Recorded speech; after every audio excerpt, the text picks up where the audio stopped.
Askofu mkuu wa kanisa la Mtakatifu Yosefu Jimbo Kuu Katoliki jijini Dar es Salaam, Jude Thaddeus Ruwa'ichi, amesema hakuna amani bila haki. Hilo mliweke sawa kichwani mwenu. Haki ni msingi wa lazima wa amani. Hekima ni wasifu wa Mungu na mwanadamu mwadilifu anatazamiwa kuwa na hekima. Anayeruhusu makwazo ni chukizo mbele ya Mungu. Na je, Watanzania tuna hekima? Ni kauli ya Askofu Jude Ruwa'ichi aliyoitoa katika mahubiri yake wakati wa ibada ya misa takatifu ya kuombea waliofariki katika kipindi cha uchaguzi mkuu wa Tanzania uliofanyika tarehe 29 mwaka huu.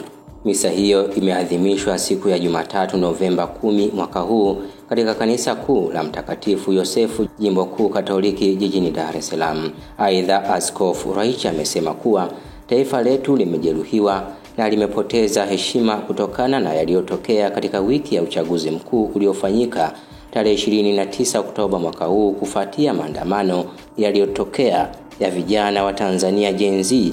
Wapo waliouawa wakiwa majumbani kwao, wapo waliouawa wakiwa katika maandamano, lakini adhabu ya maandamano si kupigwa risasi.